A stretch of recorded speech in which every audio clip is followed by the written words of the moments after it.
আসসালামু আলাইকুম। এই ভিডিওতে আমরা সিলেট বোর্ড 2025 এর প্রেপোজিশনের কোয়েশ্চেনটি অর্থের মাধ্যমে কিভাবে সলভ করা যায় সেই বিষয়টা তোমাদের সাথে আলোচনা করব।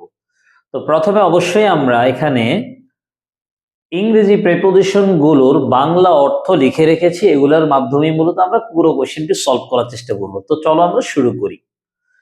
Robert Hayden was born dash a poor family. এই দেখো এখানে বর্ন ইনটু এর অর্থ হচ্ছে জন্মগ্রহণ করা, এটা একটা অ্যাপ্রোপ্রিয়েট। সো এখানে বোঝানোর কিছুই নাই। Born into a poor family dash Detroit in USA.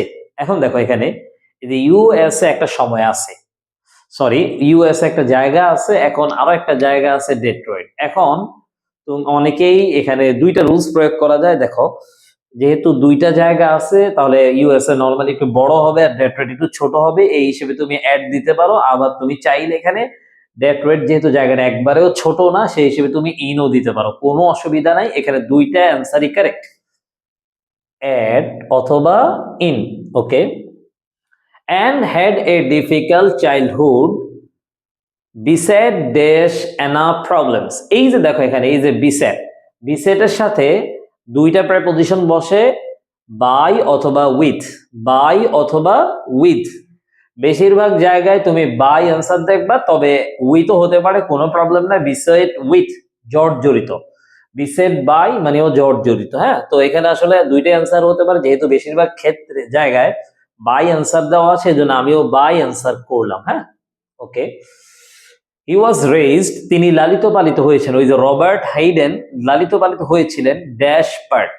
এই যে এখানে উত্তর হবে ইন পার্ট, এটা মূলত আমাদেরকে মুখস্থ করে ফেলতে হবে। ইন পার্ট মানে হচ্ছে আংশিক ভাবে। হ্যাঁ, ইন পার্ট আংশিক ভাবে। হি ওয়াজ রেইজড ইন পার্ট আংশিক ভাবে ড্যাশ ফোর প্যারেন্টস, চারজন পিতামাতার উপরে লালিত পালিত হয়েছিলেন। না, চারজন পিতামাতার নিচে লালিত পালিত হয়েছিলেন, মিলতেছে না। চারজন পিতামাতার সামনে র সম্পর্কের জন্য সাথে দিয়ে, দিয়ে হবে চারজন পিতামাতা দিয়ে। এখন দিয়ে ইংলিশ হচ্ছে দুইটা, দিয়ে আর সাথে ইংলিশ হচ্ছে দুইটা, বাই আর উইথ। এখন আমরা কি দিব? এই দুইটার মধ্যে একটা নর্মাল পার্থক্য হচ্ছে, যদি বস্তু বোঝায় তাহলে সেখানে বস্তু বা উপকরণ বুঝালে সেখানে উইথ হবে, আর মানুষের মাধ্যমে বা দ্বারা বুঝালে তখন আসলে নর্মালি ওখানে বাই হয়। আরো পার্থক্য আছে, তো এখানে আমরা অ্যান্সার দিব হচ্ছে by.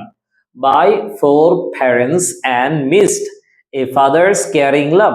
Okay, but in his sonnet which is a sonnet, সনেটটা কি? Which is dash a childhood memory, যে সনেটটা হলো এ চাইল্ডহুড মেমরি, শৈশবের যে স্মৃতি আছে, শৈশবের স্মৃতির উপরে, শৈশবের শিশির স্মৃতির নিচে, শৈশবের স্মৃতির সামনে, শৈশবের স্মৃতির সম্পর্কে। এখানে কিন্তু সম্পর্ক দিয়ে মিলে, যেহেতু সম্পর্কে অর্থ মিলে তাই আমরা বলতে পারি এখানে অ্যান্সার হবে about.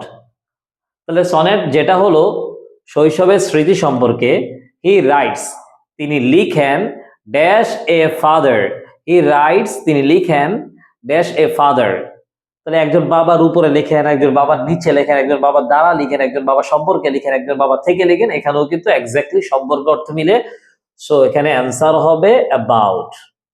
He writes about a father probably his own who is harsh and often angry but does love his son dash his own way। এটা আসলে একটা expression, in his own way, তার নিজস্ব পদ্ধতিতে, in his own way. Hayden a black American wrote, এই যে Hayden লিখেছিলেন dash black experience, কৃষ্ণাঙ্গদের অভিজ্ঞতার উপরে নিয়ে সম্পর্কে। তাহলে কৃষ্ণাঙ্গদের অভিজ্ঞতা সম্পর্কে, এখানেও এক্স্যাক্টলি অ্যান্সার হবে অ্যাবাউট।